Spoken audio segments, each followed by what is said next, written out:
The doorbell rings, and you get up from where you sat staring stonily into space. You already know who is at your door and why he is there. You open it, nodding numbly to the man. You make a note in your head that the man looks sneaky, but you assume that must be because he's a lawyer. You show him into your living room, dreading what is to come. The man hands you a CD he produces from his briefcase and sets what looks like a birdcage on your coffee table. You cannot see what's inside the cage as it's covered by a blanket of embroidered silk. The man sits as you put the disc into your stereo and press play. You hear the sound of a stressed breathing from the speakers as you take your seat. The lawyer hasn't said a word, but you know the breathing to be that of your late friend. The last breaths of your friend. You can hear something in the background, behind your friend's heavy breaths, as if someone or something was scratching at a door. You wonder if you're hearing things, as the sound is barely audible in the recording. You look up as you hear her voice, as she was in the room with you, as if she was alive. The date is September the 1st, 2008. Her voice is shaky. Every word she speaks is saturated with fear. This is my last will and testament. Now, I don't have much time. They're almost here. So I'll dispense the formalities and get on with what I have to say. This is the last day of my life, as you've probably already figured out. This began with the death of my uncle. I had never known him very well, only a few times at family reunions and Christmas parties. But he had left me something on his will. I sat awkwardly through the reading of a document until at last my name was called. I collected a small box of knickknacks and a covered cage. On the cage was a note saying, "Please do not unveil the surprise until you are home." So I hurried home without taking the silk blanket off the cage. What was inside the box is of no coincidence. But underneath the blanket, I warn you, do not take the blanket off until this recording has ended. It is an old bird cage. Inside of this bird cage is a parrot. I was indeed surprised, but there were more shocks to come. When I lifted the blanket, the bird's eyes were immediately fixed on me. Its beady eyes shone wickedly upon seeing a new face, and it said plainly in a squawky voice, "Hello." I stared back at it, and it repeated itself, "Hello." I dismissed it as a cute trick my uncle had taught it. I was very wrong. The next day when I took the blanket off the cage, I was not greeted with a hello. No, on the second day the bird didn't talk at all. What it did do was breathe loudly, as if it was hyperventilating, or at least copying someone who was terrified. On the third day the bird did not speak, but made the sound of a grown man crying. I was very disturbed and covered the cage for the remainder of the day. The fourth day, in a voice not unlike my recently departed uncle's, the bird cried, "Oh God, oh God." I thought the bird had learned it from listening to the television, and I resolved to never let it hear the television again. I didn't turn on the TV all day, but on the fifth day when I uncovered the cage, the bird screamed. Not a normal scream, mind you, and it was nothing I'd ever turned on the television. It was the sound of a man screaming in terror and pain.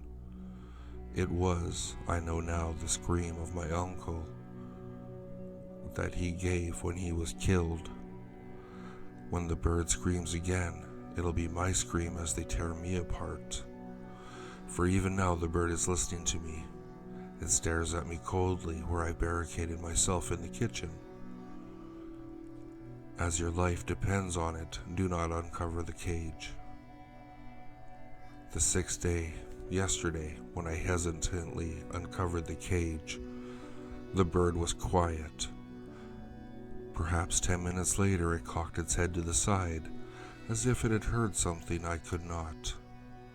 "They're coming," it whispered. "They're coming." Over and over again he repeated in a haunting voice, "They're coming." Today is the 7th day and they are here. Just as the bird said, I can hear them scratching at the door and crawling in the walls. The bird is waiting to record how I die. I swear, if it could grin, it would have been grinning from the moment I uncovered its cage. The noises are getting louder. They'll get in soon, so I'm saying goodbye now. Take care of the bird. I couldn't think of anyone else to give it to. I'm sorry. You must take care of him till they come for you. You have 7 days. The track ended suddenly and you look around. Startled, you must have been entranced by the disc, for the lawyer was gone. You hadn't noticed him leave. You stare at the covered cage on the coffee table and wonder if you had just heard on the CD was real, or just some elaborate hoax. A rustling comes from underneath the embroidered silk. Your curiosity begs you to see what's in the cage. You slowly raise up the blanket and you hear, "Hello?"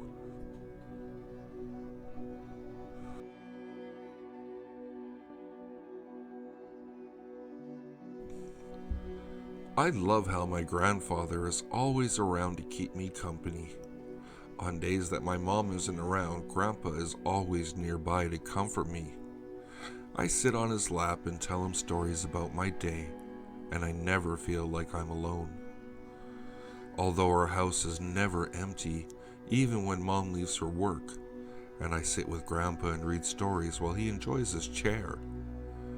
We always have guests in every room of our house. There's Edna and Elma, the twins my grandfather is friends with. They're always sitting together in the kitchen with a teapot between just the two of them. There is also Joseph the plumber, who went to school with Dad, often seated with him in his study as Dad is hunched over his desk with a grin on his face, always looking at their high school yearbook, while Joseph keeps him company, as old friends should. Unless Mom needs to use a spare chair, then Joseph just stands next to Dad as he looks at his yearbook.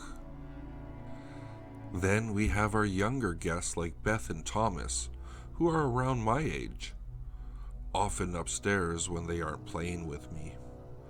However, I don't really care if Thomas stays up there with his mom and dad.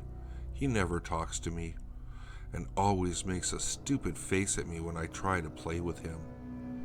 But Beth is really nice. She has a pretty blonde curls in her hair. She wears pretty perfumes and makeup, and sometimes Mom buys new dresses for her to wear. I'm sure she likes those because she always has a smile on her face. Even when I accidentally asked Mom how she got the ugly scar on her back. I felt bad when Mom told me that she had gotten the scar when she came here and was separated from her parents, whom Mom says were very bad people. So I guess that makes her like the sister I never had. But I just like playing games with her when I'm bored. But Mom often scolds me if I get Beth's dresses dirty or accidentally knock her down. Tonight my mom says we'll be having another guest and a new friend for me to play with. Hopefully his family can come too. But Mom says that it's hard to get an entire family like Thomas's to come and stay in our home. So before she leaves for work, she tells me she'll be home by midnight. She gives me a kiss on the cheek, packs up her tools, and tells me to go make some space in Beth's room for the new boy to stay. It's the last time I talk to Mom before she leaves for work, and I go upstairs to get the bedroom ready. It takes me a while, and by the time I'm done, I don't want to play with Beth like I usually do. So I grab a storybook from Beth's shelf and go downstairs to the living room.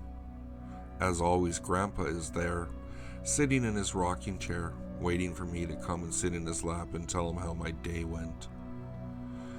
So I climb up into his lap and snuggle against him as I tell him about our new guest. But I notice something's wrong. His head is limp to one side and his eyes are closed. So I hop off his lap and go into the kitchen as fast as I can. I run past Edna and Elma and immediately go for the bottom drawer next to the silverware where we keep Grandfather's emergency supplies.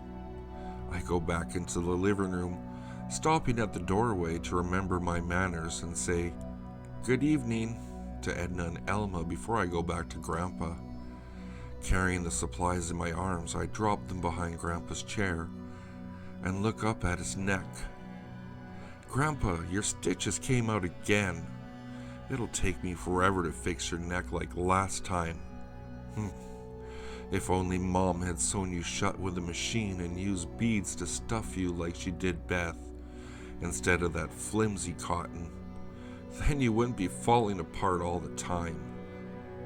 But I'm not upset with him. It's not his fault. Mommy was only learning when she first brought him over as a guest. We'd only just moved into the neighborhood, and she wanted to make sure that we'd never have to be lonely ever again. But of course now our guest can sit straight and never fall over, and Mom says that someday she'll be sitting next to Grandfather while I'm out bringing new guests to keep us company.